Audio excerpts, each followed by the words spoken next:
నమస్తే all.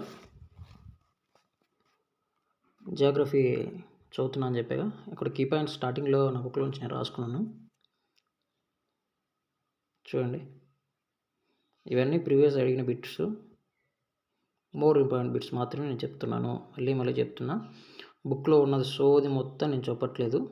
Only main points మాత్రం నేను చెప్పుకుంటూ వెళ్ళిపోతున్నా.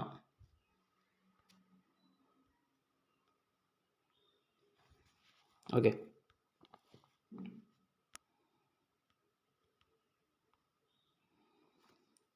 భూగోళ శాస్త్రం. జియోగ్రఫీని తెలుగులో భూగోళ శాస్త్రం అంటాం. రైట్. భూగోళ శాస్త్రాన్ని ఆంగ్లంలో జియోగ్రఫీ అంటాము.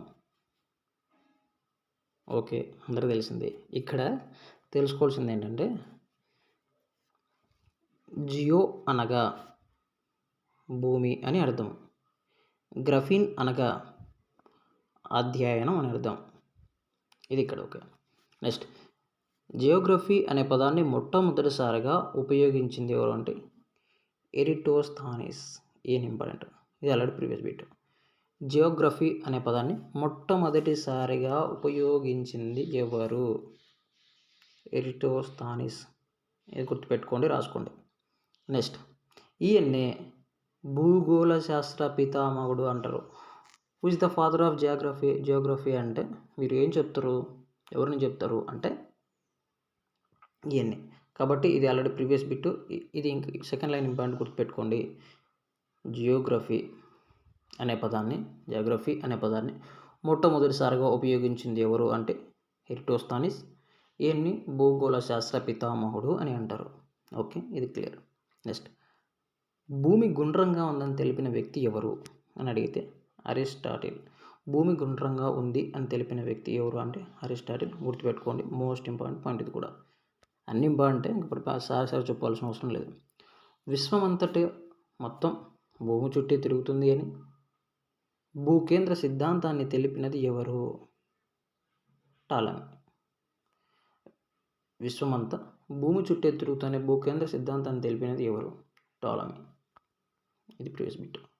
తర్వాత, విశ్వమంతటికి సూర్యుడే అని మూలం. విశ్వమంతా సూర్యుడి చుట్టే తిరుగుతుందని తెలియజేసిన వాడు ఎవరు అంటే కోపర్నికస్. మళ్ళీ చెప్తున్నా, విశ్వమంతా మూలం సూర్యుడని, అతని చుట్టే మొత్తం తిరుగుతుందని చెప్పినవాడు కోపర్నికస్. ఇది ఇంపార్టెంట్. నెక్స్ట్, విశ్వం వాటి పుట్టుక నిర్మాణాల చరిత్ర గురించి అధ్యయనం చేసే శాస్త్రమే కాస్మాలజీ. విశ్వం వాటి పుట్టుక చరిత్ర నిర్మాణాల గురించి అధ్యయనం చేసే శాస్త్రాన్ని ఏమంటామంటే కాస్మాలజీ అంటాం. ఇక్కడ నుంచి ఇదొక్కటి తీసేస్తే ఇది అందరికీ తెలిసిందే.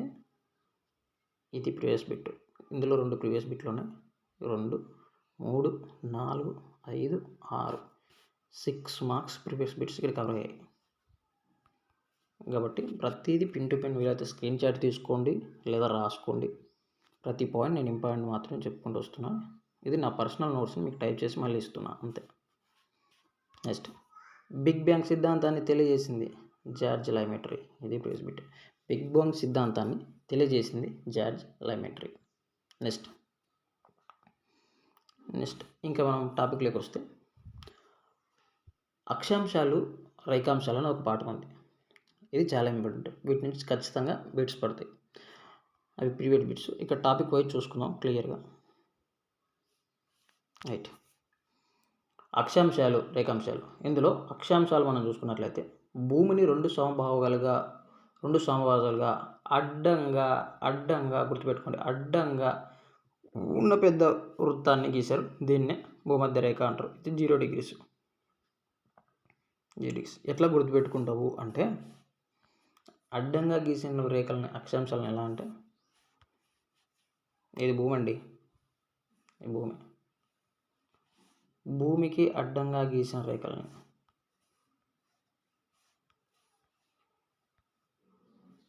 దీన్ని భూమధ్య రేఖ అంటాం. వైట్ పేజ్ ఏమైనా ఎక్కడేమో చూస్తాను.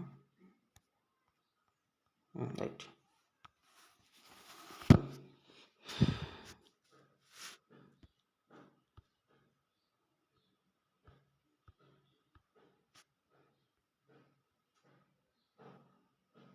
ఇది భూమి.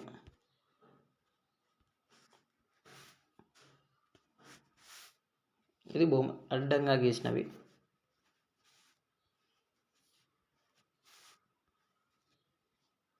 అడ్డంగా గీస్తే అక్షాంశాలు గుర్తుపెట్టుకోండి. అడ్డంగా గీస్తే అక్షాంశాలు. చాలామందికి ఇదే కన్ఫ్యూజన్ అంటారు. ఇలా ఇస్తాడు వాడు, స్టేట్మెంట్ 1 స్టేట్మెంట్ 2 ఇస్తాడు. భూమికి అడ్డంగా గీసిన రేఖల్ని అక్షాంశాలు అంటాం, భూమికి నిలువుగా గీసిన రేఖల్ని రేఖాంశాలు అంటాం. అయితే పై వాటిలో ఏది సరైనది? 1 సరైనది, 2 సరైనది, 1, 2 సరైనవి, 1, 2 సరికానివి ఇలా ఇస్తాడు. లేదా భూమికి అడ్డంగా గీసిన రేఖలను రేఖాంశాలు అంటాం, భూమికి నిలువుగా గీసిన రేఖలు అక్షాంశాలు అంటాం. ఇలా కన్ఫ్యూజ్ చేయడానికి జెమిలింగ్ చేసి ఇస్తాడు. సో కాబట్టి ఈ పాయింట్ చాలా ఇంపార్టెంట్. ఆల్రెడీ ఇలాగ ఇచ్చాడు.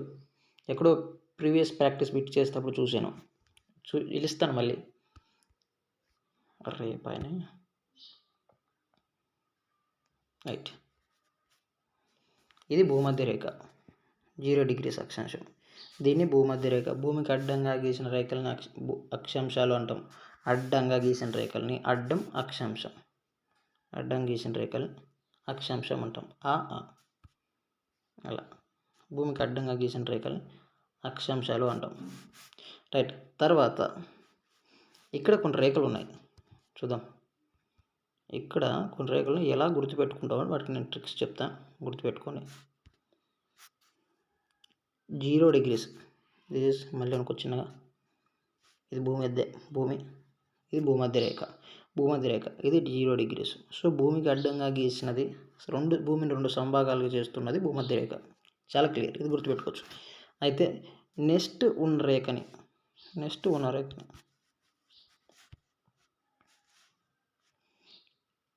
ఇప్పుడు ఓకే, ఇది భూమధ్య రేఖ. ఇక్కడ ఒక రేఖ ఉంది, ఇక్కడ ఎక్కడ ఉంది. ఇవి 23.5 డిగ్రీలలో.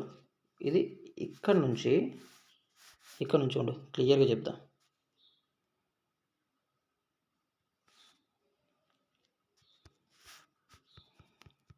చెప్తా క్లారిటీ చెప్తే విన్నదానికి మీకు అర్థం ఉంటుంది.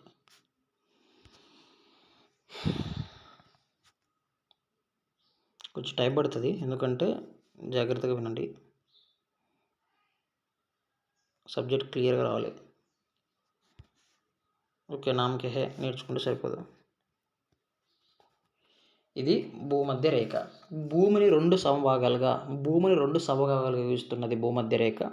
అయితే ఇప్పుడు ఇది ఉత్తరం, ఇది దక్షిణం.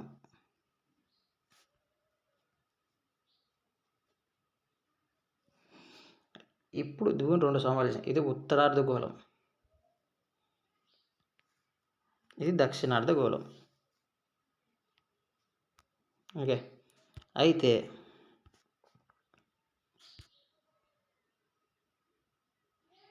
ఇది భూమధ్య రేఖ, ఇది ఉత్తరం, ఇది దక్షిణం. రైట్. ఇప్పుడు నెక్స్ట్ ఇక్కడ 23.5 డిగ్రీల ఉత్తర అక్షాంశం బయలుదేరుతుంది, ఇక్కడ 23.5 డిగ్రీల దక్షిణ అక్షాంశం బయలుదేరుతుంది. 2 23.5 డిగ్రీలు బయలుదేరుతున్నాయి. అయితే ఇది ఇక్కడ దక్షిణంలో ఉంది కాబట్టి దక్షిణ అక్షాంశం అంటాము, ఉత్తరంలో ఉంది కాబట్టి ఉత్తర అక్షాంశం అంటాం. ఇవి ఏంటివి, ఎలా గుర్తుపెట్టుకోవాలి అంటే, ఇది 23.5 డిగ్రీల ఉత్తర అక్షాంశం ఉండేది ఏంటి అంటే కర్కట రేఖ. నువ్వు ఎలా గుర్తుపెట్టుకుంటావు, ఇది ఇక్కడ పాయింట్. ఇది కర్కట రేఖ. ఓకే, ఇది మకర రేఖ. నువ్వు ఎలా గుర్తుపెట్టుకుంటావు అంటే, చెప్తున్నా, బాగా గుర్తుకొని. పైన ఏముంటాయండి, మనిషికి కళ్ళు ఉంటాయి, అంతేగా. పైన ఏముంటాయి, కళ్ళు ఉంటాయి. కాబట్టి పైన ఉత్తరంలో పైన ఉన్నది ఇట్లా, ఇది గ్లోబ్ కదా, ఇది భూమధ్య రేఖ కదా, ఇది భూమి, ఇది గ్లోబ్ కదా, భూమి కదా, భూమి ఇది పైన అనుకో, ఇది పైన అనుకో, ఇది సగభాగం అనుకో, సగభాగమే కదా భూమధ్య రేఖ. సగభాగం పైన ఏముంటాయి, కళ్ళు ఉంటాయి. కాబట్టి పైన కర్కట రేఖ. ఇది గుర్తుపెట్టుకోవడం కూడా కష్టమే కొన్నిసార్లు, కాబట్టి అలా చెప్తున్నా. ఇది కర్కట రేఖ. మెట్టలు ఎక్కడ పెట్టుకుంటారండి? నెట్టెలు లేదా మెట్లు. మా రాయలసీమలో మెట్లు అంటాం చెప్పుల్ని. సో మెట్లు ఎక్కడ వేసుకుంటారు? కాళ్ళకి వేసుకుంటారు. మకర రేఖ గుర్తుపెట్టుకోవడానికి చెప్తున్నా. మకర రేఖ కింద మకర రేఖ, పైన కర్కట రేఖ. ఇది ఓకే, ఇలా గుర్తుపెట్టుకోవచ్చు. నెక్స్ట్ ఇది ఓకే కదా. కర్కట రేఖ వరకు వచ్చింది రైట్ అందరికి. ఇది ఇది భూమధ్య రేఖ, కర్కట రేఖ, మకర రేఖ. నెక్స్ట్ మళ్ళీ 66.5 డిగ్రీలతో మళ్ళీ 2 రేఖలు ఇలా బయలుదేరుతాయి. ఇలా ఇలా ఇలా అయితే దీన్ని ఏమంటామంటే ఆర్కిటిక్ వలయం. ఇది అంటార్కిటిక్ వలయం. ఆర్కిటిక్ రాగం తీసుకున్నాం, ఇలా పైకి పోతుంది అన్నట్లు గుర్తుపెట్టుకొని చెప్తున్నా అంతే. కాబట్టి ఆర్కిటిక్ అనేది పైన, అంటార్కిటిక్ అనేది కింద. నువ్వు ఇంకా కొంచెం బాగా ప్రిపరేషన్లో ఉంటే ఇది వరల్డ్ మ్యాప్ ఇలా ఉంటుంది. ఇలా ఉంటాయి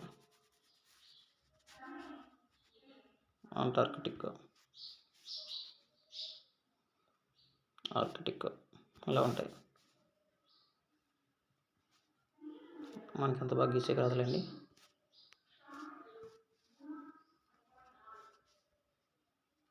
ఇలా ఉంటుంది ప్రపంచపటం. ఈ ఖండాలు అనమాట, ఆసియా, ఆఫ్రికా అలాగా. ఇలా ఇది అంటార్కిటిక్, ఇది ఆర్కిటిక్. ఇది ఆర్కిటిక్. ఓకే, నెక్స్ట్ ఇప్పుడు క్లియర్గా మొత్తం గీసేద్దామా? ఓకే తినండి, ఎందుకంటే ఇది ఒక్కసారి వస్తే అర్థమైతే నువ్వు మళ్ళీ మర్చిపో. నువ్వు అర్థం కాలేదనుకో జీవితాంతం అర్థం కాదు. క్లియర్. ఇదేంది చెప్పు? భూమధ్య రేఖ రైట్. నెక్స్ట్ ఇదేంది? ఎస్. కళ్ళు ఉంటాయి, పైన ఉంటాయి. మెట్లు ఉంటాయి, కింద ఉంటాయి. మకర రేఖ, కర్కట రేఖ. నెక్స్ట్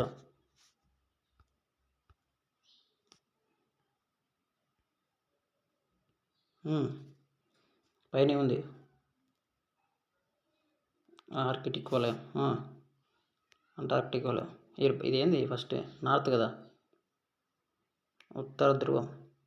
ఇదేంది? సౌత్ కదా, దక్షిణ ధ్రువం. ఇది ఉత్తర ధ్రువం. ఇది యాక్చువల్లీ నీకు క్లియర్గా గుర్తుంటే సరిపోతుంది. ఇది మనం నేర్చుకోవాల్సింది. ఇది 0 degrees. ఇది 90 degrees. బై ఫ్లోలో వచ్చింది 90 degrees. ఇది 66.5. ఇది 23.5. ఇది 0 degrees భూమధ్య రేఖ కదా రైట్. ఇది 23.5. ఇది 66.5. ఇది 90 degrees. ఇవి గుర్తుపెట్టుకుంటే సరిపోతుంది. ఇది అర్థం కావడానికి వేసాను. యాక్చువల్ నేను మొబైల్లో చెప్తున్న క్లాస్ కాబట్టి అంత ప్రాపర్గా, ఇక్కడ కొంచెం పెద్దగా స్పేస్ ఉంటుంది, డిస్ప్లే చిన్నగా ఉంటుంది కాబట్టి ట్రై టు అండర్స్టాండ్. నెక్స్ట్ కర్కట రేఖకి వద్దాం. అయిపోయి నెక్స్ట్ లైట్ ఓకే, కొంచెం చూడమ్మా. ఇటువరకు ఓకే, ఇన్ని క్లియర్. తర్వాత అక్షాంశాలను ఆంగ్లంలో ఏంటంటే లాటిట్యూడ్ అంటాం. కాబట్టి ఈ లాటిన్ పదం లాటిట్యూడ్ గుర్తుపెట్టుకోండి. లాటిట్యూడ్ అన్న ఆంగ్ల పదం ఏ భాషా పదం నుంచి వచ్చింది అంటే లాటిన్ పదం నుంచి వచ్చింది. ఇది గుర్తుపెట్టుకోవాలి, తప్పదు. నెక్స్ట్ కర్కట రేఖ నుంచి నెక్స్ట్ క్లాస్ చేద్దాం.